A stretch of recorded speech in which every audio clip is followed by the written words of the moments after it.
नमस्कार दोस्तों, आज हम बात करेंगे गुर्जर जाति के बारे में।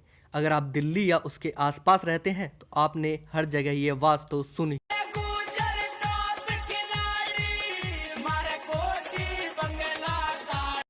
आज हम आपको इनकी शुरुआत से पूरी कहानी बताएंगे। माना जाता है गुर्जर शब्द संस्कृत का शब्द है जिसका अर्थ है शत्रु को नाश करने वाला, अर्थात शत्रु विनाशक। गुर्जर अभिलेखों के हिसाब से ये सूर्यवंशी या रघुवंशी हैं। गुर्जर का मूल स्थान गुजरात और राजस्थान माना जाता है। इतिहासकार बताते हैं कि मुगल काल से पहले तक लगभग पूरे राजस्थान और गुजरात में गुर्जरों से रक्षित देश या गुर्जर भूमि के नाम से जाना जाता था।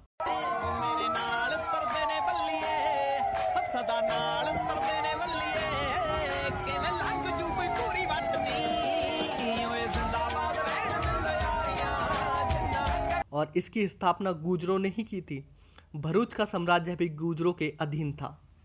भारत में आने से पहले कई वर्षों तक ये योद्धा रहे और 6ठी सदी से भारत की सत्ता पर काबिज होने लगे।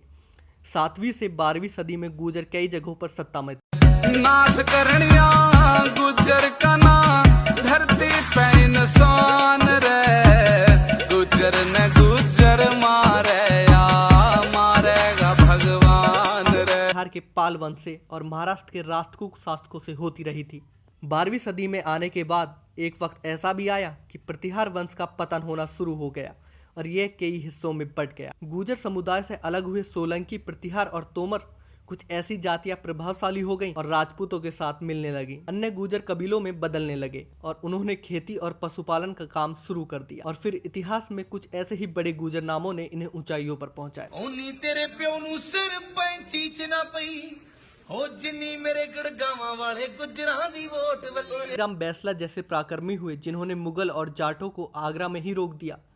धन सिंह जैसे कोतवाल हुए जिन्होंने सबसे पहले मेरठ में गुर्जरों से लड़ने का बिगुल बचाया। और सबसे बड़े सरदार वल्लभ भाई पटेल जैसे महापुरुष पैदा हुए जिन्होंने पूरे देश के राजा महाराजाओं की विरासत को एक करके नव भारत का निर्माण किया। एक बात बताऊं सु, पीठ की सवार करना नहीं सीखा तभी तो गुर्जर कहलावे हैं। इस देश की रक्षा के लिए इस वीर जाति ने लाखों बच्चों की कुर्बानी दी थी। अंग्रेजों की नाक में नकेल कसने वाले गुर्जरों को अंग्रेजों ने क्रिमिनल ट्राइब यानी बदमाश समुदाय कहकर पुकारा। इसीलिए उस वक्त अंग्रेजों की सरकार ने गुर्जरों को बागी घोषित कर दिया। इस वजह से गुर्जर जंगलों और पहाड़ों में रहने लगे और इसी वजह से गुर्जर पढ़ाई लिखाई से वंचित रह गए।